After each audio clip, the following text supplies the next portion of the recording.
Tangba creator gi maikaidagi mayam punammakpu taram nokchari ngasi mayamgidamak puduna lakchariba wari asidi Arrival in Paradise. Wari sigi haurakpada Olivia bookshop amada leirami magi manakta miyoi ama changsilaktuna autograph laurami sidagi aikhoina Olivia se writer amani haibasi khangba ngami. Ngahak leiraga Olivia gi manakta Kyle laami. Kyle maga khangnajaba boyfriend ni Olivia na mabani chatminanaba trips amagidamak tickets yenghalami.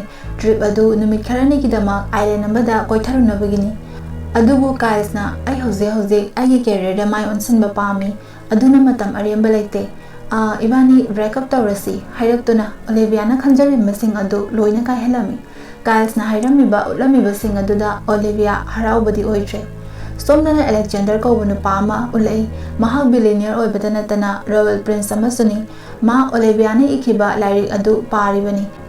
Tanjaduda Magi Secretary Janglantuna Hayi, Dr. Ligi Letalai, Mana, Project Amagi, Pangtoka the Vivian Amagidama, Paradise Islanda, Laknanaba invite Tori. Pausitabuda Alexander Harauze, Maramdi Project Asi, Alexander Gimapana, Pamjaramba Project ni. Matamaduda Alexander Mama Laktuna, Hirami, Nominini Lairaga, Queen Catherine ga Unaba Chatkadabani, Unaraga, Nabani Giluhongbagi wa Kanagadoribani. Alexander Nadi, Maha Project Asigidama Oina Chatkani Hirami, Mama Nadia Ramde, Hana, Luhong Nabatausi, Maramdi Machanu Pabu, Ichamjamba, Nupi Amaga Hekta, Luhongba Pamlamde, Royal Nataba, Nupidan Sikini Haina, Pakajerami. Alexander na Mamabu, Yana Naba, Hainarami, Project Sigi Chatrabadi, Mediada, Watiware Meama Irakani, Wahankaya Toklakani, Ekoibu Lana Ukini, Mamana Su, Hoi, Fare Chatluro Haina, Ayaba Pirami, Sidana Olivia, Magi breakup Kimatung, Mathoga Nintina Mai on Sinbangamdre, Numitarani Gimanunda, Magi Tabak Dulosin Gadabani. Nungtigi di fami, Adubuma, Karisu Ibangam Kide, Maram Sina Magi Bosna, Olivia da Saurami.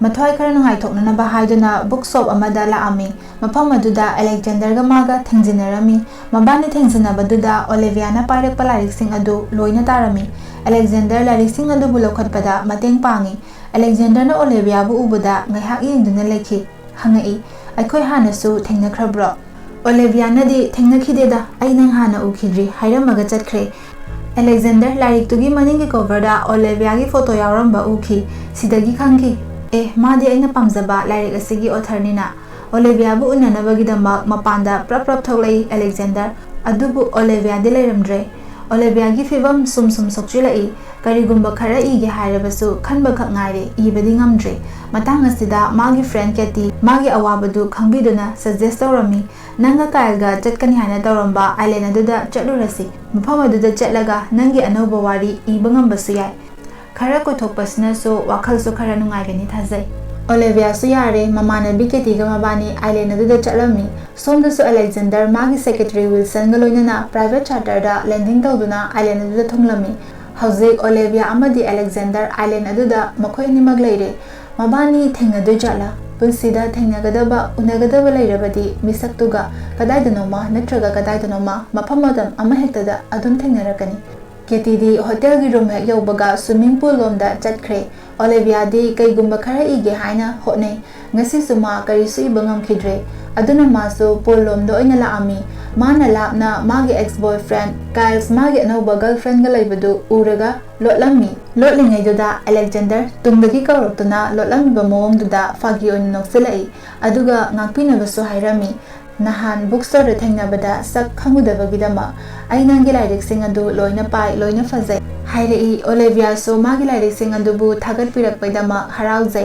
Alexander Prince ni haibase haidokte Katie mabani gi manakta changsilai Katie di Alexander ubada pungau ngaukhre mataududa Olivia na Katie bu chingduna pulom de lai Olivia na Kyle gi maramda loina hairami Katie tabi bazanate Alexander gi wakhalda tauri kana aduna Olivia na kari hairi haibaga sa tade somda Alexander Dr. Lee gi lepta changlami lepta de lairiba rare oiba atang manga khara yengduna lei mafam si uraga Alexander mapagi damak chawthoksaba poklami project sibu mapana chawkhatnana ba hotna jarambani Whitson so mafam aduda laktuna event da Dr. Lee lakpanga maroi hairei haina tamlami aduna event si nahakna thantana host over tarani Wadu taraga Alexander khara di pakhalami space na kanana idui haina Mathang ayukta Olivia ga Katie ga breakfast tawduna famlingai Alexander lakpa urami. Alexander na Whitson da moigi mamangda aingonda Prince kaina kaurakanu ko hairami.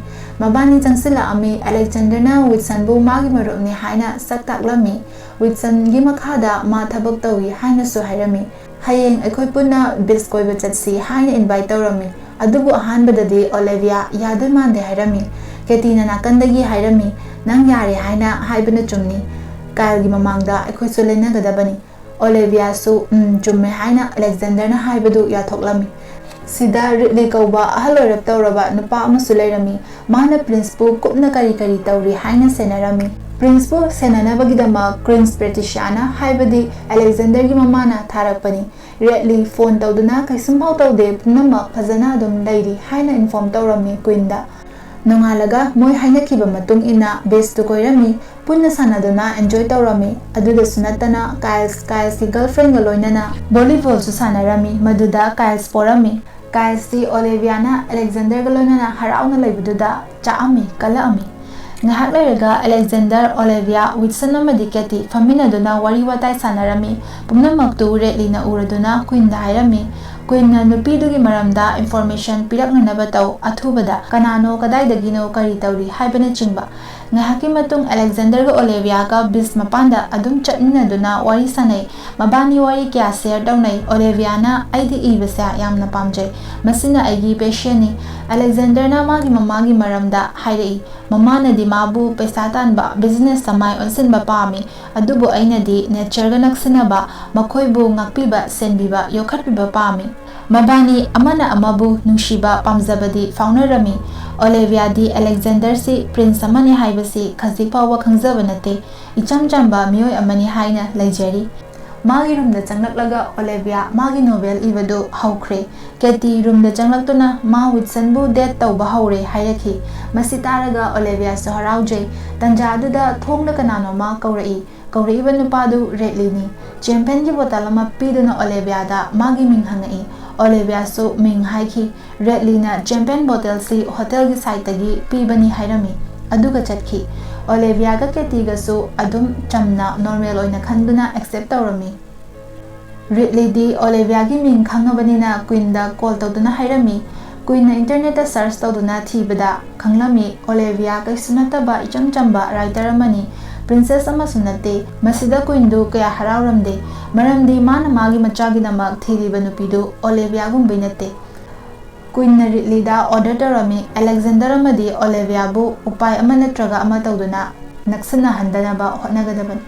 Numisigi numidangda Whitson na Alexander bu aseng haidoknanaba hairami kuitharaklabadi abhaba oirakloi. Alexander su wafamdu chumme khanduna nonganbaga Olivia gi manakta mahak Prince ni haibasi khangalagi khana laami. Mafam aduda Ridley su laami aduga Alexander bu Your Highness haiduna Prince amagi ikai khumnaba adu utlami. Olivia di madupumna mauraga ngakpana loikre. Alexander gi plan su kaikre. Alexander bu Queen ga wari sana halami. Queen na aina nangi nupi ama haina singaduna lairabani. Aduna yumda athuba matamda laknanaba taw hairakhi. Alexander di mamana haribadu yaramde. Olivia gi manakta chattuna ngasidi ai pumnama asa loina khangalage haina leijarambani. Aduga sumaina khanghaudana nangna lana lawkhre. Olivia na aina nungaitribadi nangna ingonda walot lambagini. Alexander aigi punsisa icham chamba migum normal oina hingba pami adugidama aina haikidabani. Olivia su Alexander na haribadu kaisukai dabra haina laurami aduna Alexander bu ngakpirami mabani punna lunch tawse haina plan tawrami. Sidana Ridley island adudagi hannanaba thorai. Queen da call tawduna hairai. Ai nahakna hairakpa khuding loina tawrame. Adubu ai nangonda kaigumba amadi haige aina mamangda kaidawnungda highness bu nupisiga leibada asuk harauriba sumna kaidawnungda harauna leiba ukhidri. Ridley wahai kharasu haige haina tawbaga haiba ngamdana tumina leinaki sidagi khangba ngami mabani gi marakta karigumba ama lotli haiba ikhoida. Somdana Alexander ga Olivia ga lunch tawraba matung thokminarei. Alexander na aidi horan numidangi speech su ready tawdri. Olivia na adugidi kem khaluno ai nangi mateng pangba ngamni hairai. Alexander na adoi fare nangna aigi mateng pangbirabani na aikhoibani aigi private yacht ta chatsi haiduna mabu pura ami. Oliviabu samudragi manungda pubiki. Olivia su yamna harauki. Pumnama asina magi punsigi nungaiba mikupsing haibado oiki. Mabani numidangi eventugi wari sana hotel damna lakpada Kyles amadi magi girlfriend ga samaduna magi girlfriend du chatkre haina Kyles matomda leirami. Alexander call ama laktuna nakana sathoklingai Kyles Olivia gi manakta changlaktuna aina nangbu thadoklambasa aigi asoibani nanga relation da lakpa misakto maraiba phabani haina hairamaga chatkre. Numidang oiselai Alexander event gidamak magi royal dress setuna Olivia bu ngairi. Olivia na lakpadadi Alexander Olivia gi fazaba ubada pumngau ngaukre. Alexander Olivia na ibikiba space biba horai wangang na Alexander Olivia bu nushi haina phongdoklami Olivia sayaki maphamadada Queen Patricia laami mabani bu dining table da laknanaba kaurami. Tanjaduda Redlina Queen da touch tawribadu Queen na penjabagi mawongdu Olivia na notice tawrami mana Alexander da hairami adubu Alexander na di ignore tawrami. Wari ngahak sanaraba matung Queen na Alexander bu la iba miyam dubu greet tawnanaba thaki. Alexander su chatpataki madugi matung dadi Queen Olivia bu wahang maong hangtharapini. Magi punsida kanana so hangagtriba wahang kaya mabu kareng kathay na su tawbire. Queen na yengo noigumba lairaraba pitat padatpa nupisingsinna inakaya khunba nupasingbu nuksibagi lang thaktuna fare aduga magi lanthum pumnama nakhutchalaba kanda thado unduna tro waising adu taraga Olivia di kaptharai mathamo yona nungai khidre ma hogatuna maphamadudagi chatki rumda changlaktuna ketida loina tamlami Olivia na aikhoi maphamasida laiba chumnaroi haiduna mabani mapot machai hapchinduna hankre. Somda Alexander di kaisum khangzaba nate ayuk he hogalakpaga witsanna punamak sumai tawbani haiduna tamlami. Witsanna ketina punamak tamlaabani.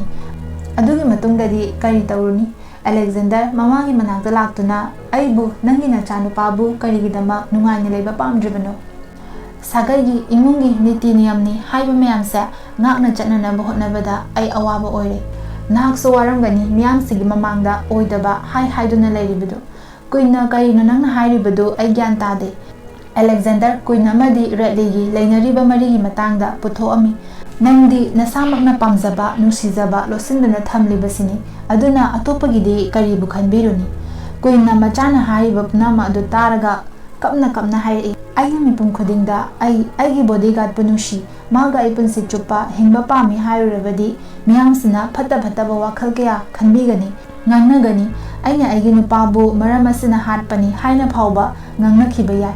Alexander na mina kari haikini khanbasina ai isagi nungaiba pamjabado thadokpa haibase chumgadra nahakna Redlibu nungshiba orabadi harau-harauna nabani lemino wahai sida Redli su emotional orai Queen su mana tawribasi aranbani haiba khangzarai. Sidana Olivia na magi novel do complete tawduna magi boss ta pisinkre wari duda happy ending di oidre haina boss na hairakpada wari khuding harauba nungaiba happy ending oigani haiba leiteda. Haina ringai magi doorbell khinglei thong hangdoktuna yengbadadi Alexander oiduna leiramle. Alexander ga loinana Katie Wilson su yaurami. Alexander manakta changaktuna magi nungshiba phongdoklami. Aina nangbu aigi punsigi tanglaba mikupsingda hingminaba pami nang aigi Queen oibiba ngamgadra hairami. Olivia na nangi imanadi atopa magi oiba plan leizaba mali. Matangduda Queen sulaktuna Olivia da ngangpinanaba haiki makha taraktuna aina nangbu imawoina accept tawrabani maramdi nangna maram oiraga aigi su aigi nungshiba phangzari hairamaga Queen Redli chatkre. Sigi matung Olivia Alexander gi Queen oiki asumna happy ending oiduna wari si loisanki.